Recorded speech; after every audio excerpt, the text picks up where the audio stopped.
안녕하세요, 김너드입니다. 오늘은 매트리스에 관해서 얘기 한번 해볼 겁니다. 우리가 일생의 3분의 1은 매트리스 위에서 보내야 한다고 하잖아요. 그렇기 때문에 매트리스 고르는 거 상당히 중요합니다. 근데 이 매트리스란 놈이 생각보다 고르기가 너무 어려워요.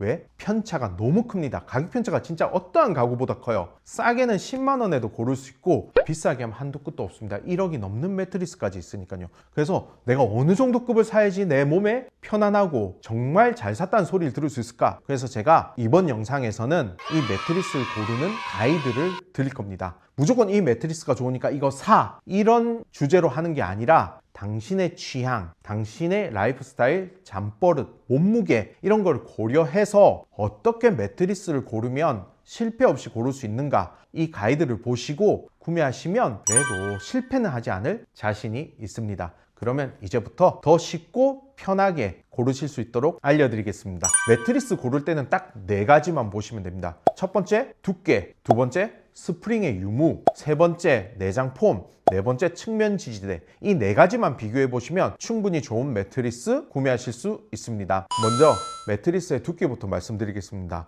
기본적으로 매트리스는 두께가 두꺼울수록 비싸집니다. 그 이유가 그 두께 안에 다양한 내장재들이 들어가 있기 때문이죠. 그래서 당연히 비싸집니다. 단 한 가지 예외는 있습니다. 만약에 중국산 제품인데 스프링을 임의로 늘려가지고 두께를 두껍게 보이게 하는 매트리스 있습니다. 이 경우는 제외하고 저는 이제 국내 생산 매트리스 위주로 설명드릴게요.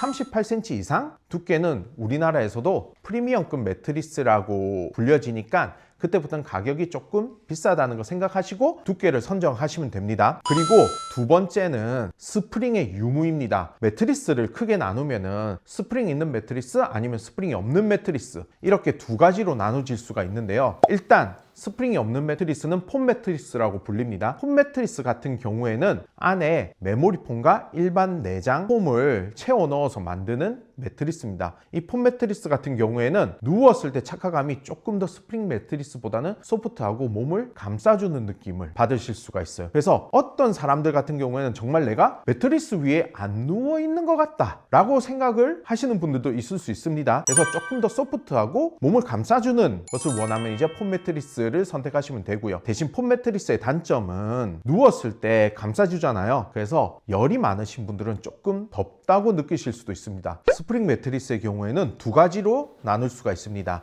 스프링끼리 연결되어 있는 본넬 스프링 매트리스랑 개별로 스프링이 떨어져 있는 독립 스프링 매트리스로 나눌 수가 있습니다. 시중에는 독립 스프링 말고도 포켓 스프링이라고도 많이 알려져 있습니다. 일단 본넬 스프링 계열은 스프링끼리 연결되어 있기 때문에 독립 스프링보다는 더 탄탄하게 지지를 해주고, 당연히 스프링이 연결되어 있기 때문에 옆 사람의 뒤척임에도 영향을 받을 수밖에 없습니다. 그런데 독립 스프링 같은 경우에는 본넬보다 조금 소프트하지만 개별로 스프링이 다 떨어져 있잖아요. 그렇기 때문에 옆 사람이 뒤척임에도 전혀 영향을 받지 않습니다. 이제 세 번째로 보실 거는 스프링 위에 올라가 있는 내장재입니다. 국내 제조사들은 보통 스프링의 높이는 거의 동일하기 때문에 위에 올라가 있는 내장재의 높이나 내장재의 종류, 개수에 따라서 가격이 결정되는 경우가 상당히 많습니다. 가장 중요한 거는 이게 저밀도 폼이냐 고밀도 폼이냐를 보시면 됩니다. 당연히 저밀도에 비해서 고밀도가 훨씬 더 좋습니다. 저밀도 폼 같은 경우에는 들어갔다가 복원이 되는 게 조금 더 느릴 수가 있고, 고밀도는 복원되는 시간이 상당히 빠릅니다. 그리고 수명도 길고요.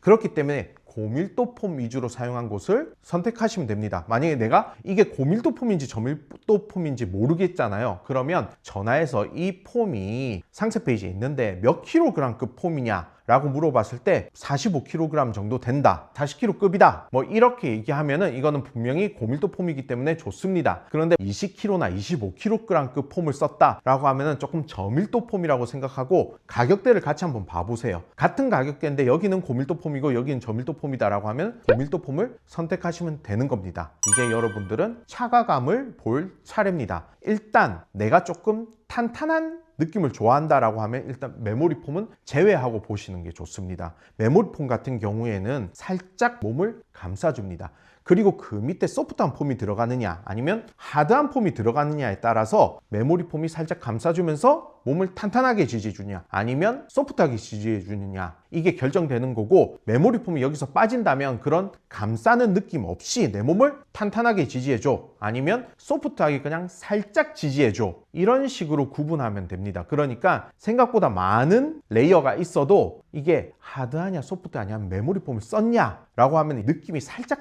다르거든요. 그것만 자기 취향에 맞춰서 구매하시면 됩니다. 자, 이제 여기까지 보셨으면 여러분들은 이제 매트리스의 90%는 아신 겁니다. 이제 매트리스를 정말 잘 고르시는 안목이 생긴 건데, 마지막으로 하나 더, 측면 지지대입니다. 측면 지지대를 얘기해주는 전문가들이 생각보다 많이 없어요. 근데 이 측면 지지대도 엄청나게 중요합니다. 이게 왜 중요하냐면, 일단 매트리스가 끝으로 가서 눕거나 중앙에 눕거나 동일한 이제 차가감을 형성해주죠. 매트리스 끝으로 가서 누웠는데 이게 푹 꺼지면은 잠잘 때 불편하잖아요. 그래서 브랜드들은 급에 따라서 이 매트리스 측면 지지대를 다르게 해서 출시하고 있습니다. 첫 번째, 본넷 스프링에서 많이 쓰는 방식인데 측면 지지대를 안 하는 경우가 있어요. 왜 측면 지지대를 안 하느냐? 본넷 스프링 같은 경우에 스프링끼리 연결돼 있다고 했잖아요. 그러니까 처짐이 덜하다고 생각하는데 모서리 부분은 당연히 처짐이 있거든요.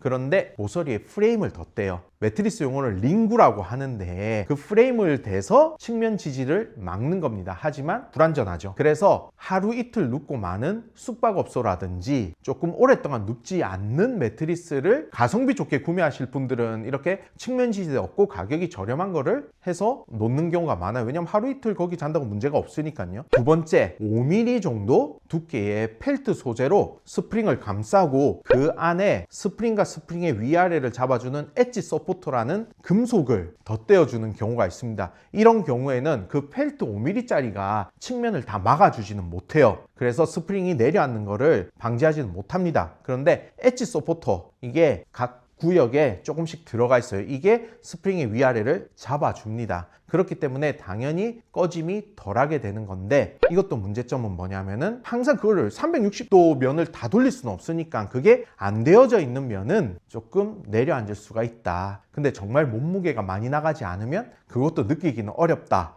라고 보시면 되고요. 이제 마지막으로 5cm 이상의 폼을 스프링 옆에다 대는 경우가 있어요. 그 경우는 뭐냐면은 조금 더 프리미엄급으로 올라가는 매트리스 같은 경우는 이 방식을 대부분이 택하고 있습니다. 왜냐하면 이 방식은 끝에 아무데나 앉아도 매트리스가 동일한 차가감을 구현하고요. 끝에 앉아도 충분히 버팁니다. 그래서 스프링도 오래가고 조금 더 차가감에 도움이 되기 때문에 프리미엄급으로 분류할 수 있다. 이렇게 네 가지만 보시고 매트리스를 구매하시면 충분히 좋은 선택이 될 거고 정말 잘 고르시게 될 겁니다. 이때까지 매트리스 설명해 드렸는데 되게 어렵잖아요. 그래서 이제 제가 한번 가정을 해볼 겁니다. 제가 30살 남자라고 가정해 볼게요. 혼자 살아요. 허리는 조금 불편해. 운동을 많이 했기 때문에 조금 불편하거든요. 그리고 2, 3년 뒤에 결혼할 생각이 있어가지고 조금 가성비 좋은 매트리스를 고르고 싶어하는 그런 사람이라고 생각해 볼게요. 그러면 어떻게 고를까요? 일단 내가 혼자 사는 싱글이라고 했으니까 저는 슈퍼 싱글을 고를 겁니다. 일단. 그리고 본넬이냐 독립 스프링이냐 사실 상관없긴 한데 저는 허리가 조금 불편하니까 그래도 각 굴곡마다 지지를 해줄 수 있는 독립 스프링을 고를 겁니다. 그리고 허리가 안 좋기 때문에 포근하게 들어가는 거는 조금 별로예요. 그래서 메모리 폼을 일단 뺄 겁니다. 그 다음에 측면 지지대, 굳이 가격 비싸게 주고 두꺼운 거 들어갈 필요 없어요. 그래서 저는 5mm짜리 펠트 정도만 해도 충분할 겁니다. 그렇게 해서 고르면 됩니다. 그럼 이제 또 다른 가정 하나 해볼게요. 저는 이제 40대 부부라고 치죠. 저희는 이제 결혼도 했고 집도 전세지만 들어가 있어요. 안방 크기도 어느 정도 되고요. 그러면 우리는 조금 더 큰 걸 원해요. 킹 사이즈를 원합니다. 그리고 우리는 조금 더 숙면에 최적화된 매트리스를 원해요.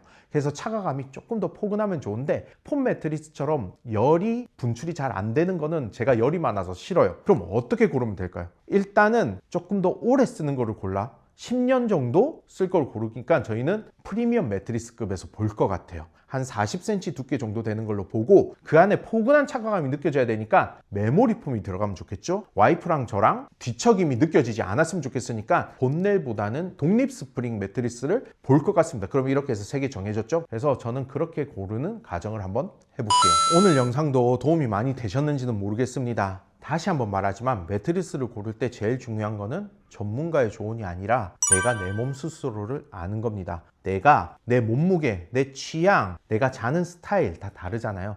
그거를 판단하고 고르는 것을 추천드립니다. 오늘도 저희 영상 봐주셔서 너무 감사하고요. 오늘 영상이 많이 도움이 되셨다면 좋아요도 눌러주시고 구독도 해주시고 알람 설정까지 해주시면 다음에 더 좋은 가구에 대한 컨텐츠 가지고 돌아오도록 하겠습니다. 그럼 오늘도 영상 끝까지 시청해 주셔서 감사하고요. 다음에 또 뵙겠습니다. 좋은 하루 되세요.